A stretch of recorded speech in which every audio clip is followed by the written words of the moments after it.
Charlemagne divided his realm amongst his sons, who went to war one against the other shortly after the father died. For more than 50 years, brother battled brother and uncle fought nephew.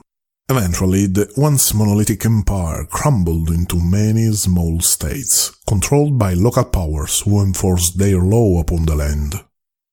By the end of the 9th century, when the trial happened, the European political landscape was dominated by national rivalries and local contentions alike. That was the time when the characters of our story emerged from the ever-flowing course of history.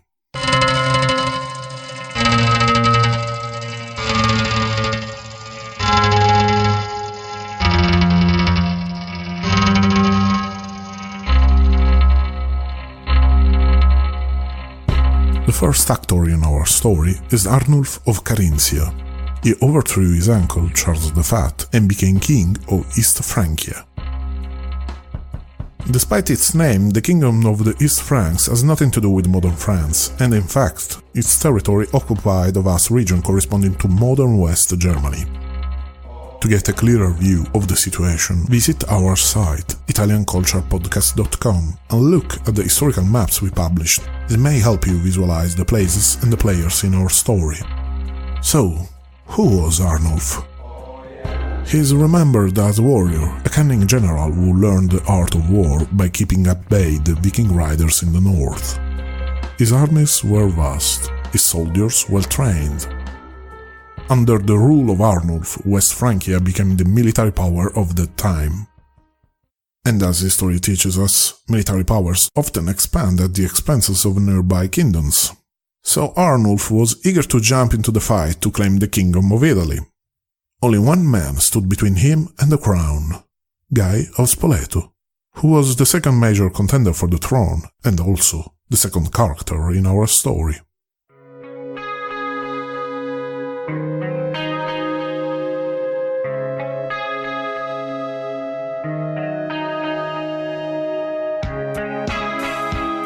To be more precise, the whole Spoleto family played a pivotal role in the events that led to the Cadaver Trial. Guy, his wife Achiltrude, his son Lambert, they all had two items on the agenda. First, to expand the Duchy of Spoleto. Second, to raise their status amongst the European aristocracy. That's why Guy initially aimed at the crown of West Francia.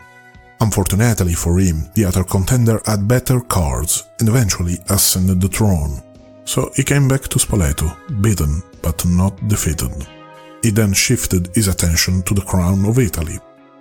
This may seem a fallback if we consider the two kingdoms with regard to lands and raw power. However, Guy was also after the prestige, something one cannot measure in terms of acres and coins. The crown of Italy had been historically linked to the emperor's title, and therefore the ruler of Italy was also considered to be the head of the empire. That's how and why the Spoleto family ended up crossing swords with Arnulf. Both Arnulf and Guy of Spoleto had Carolingian blood, both had the rights to claim the crown of Italy, and both eventually did. First, it was Guy's turn. He was able to forge an alliance with the Pope of the time. The pact between crozier and sword bore fruit. In 888, Guy was proclaimed King of Italy in a diet in Pavia. 1 year later, he was formally crowned emperor by the Pope. And then, the balance changed. The Pope died, and Formosus ascended the throne of St. Peter.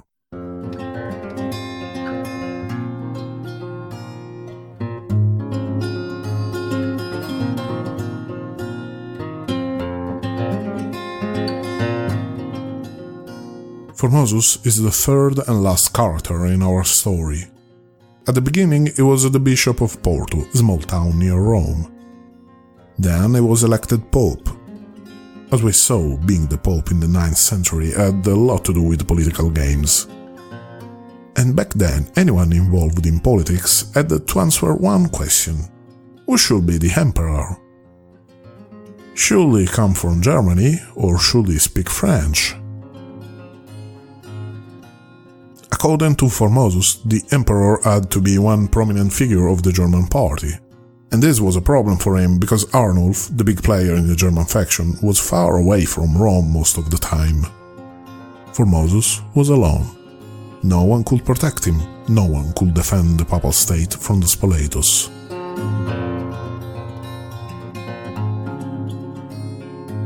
Formosus had a few options at this point. He stole the Spoletus. In 893, he accepted to crown Guy as emperor while his son Lambert was recognized as co-emperor.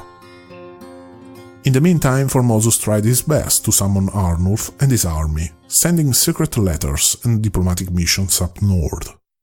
The German king needed the tiniest excuse for trying to seize the Italian crown. So here he comes in the year 893.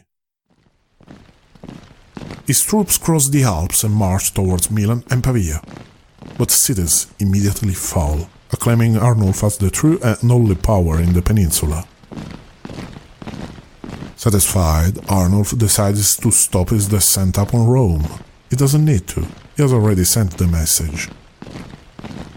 So the German king chooses not to engage Guy's army, and he probably makes the right call, because a few months later Guy of Spoleto dies by stroke. Formosus sees the day. It's the perfect time to get rid of the Spoleto family once and for all. He summons Arnulf again. In his letter, he asks him to hunt down all the bad Christians who endangers the Holy See. Somehow the Spoletos get word of Formosus' double-dealing and take the initiative. Ageltrude, the widow of Guy and mother of Lambert, rushes to Rome at the head of the Spoletos army, seizes the city and arrests Formosus. The Pope is now held captive in Castel Sant'Angelo, his own fortress. Arnulf's response comes quickly. He rallies his troops and once again crosses the Alps.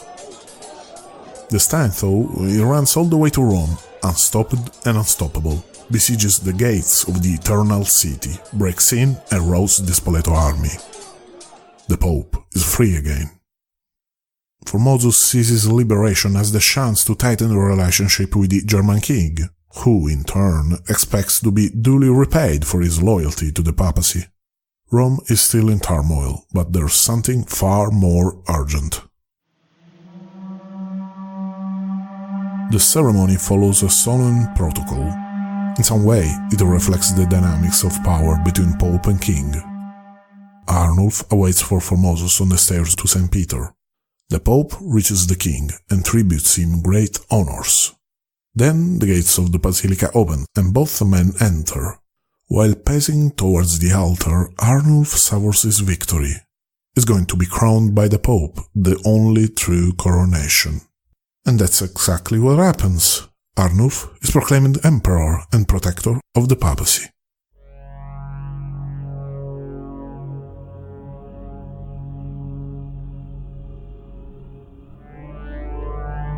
The Romans acclaim the new emperor while Arnulf's enemies fall victim of his wrath. He organizes a series of tribunals that persecute who belongs to the Spoleto faction. Trials and public executions become part of the festivities. The streets run red with blood and wine. After 15 days, the German emperor leaves the city. He's ready to close the match. His army points towards Spoleto, the town that gives the name to the enemy family. Ageltrude and Lambert barricades themselves in, waiting and hoping for a swift death. On the road to Spoleto, Arnulf's army has stopped. The emperor is ill, someone says. He cannot move. The army sergeant examines him, and the response is final: paralysis. Arnulf, the fierce warrior emperor, will never leave his litter again. It's time to retreat. It's time to come back to Germany. The Spoleto family is spared.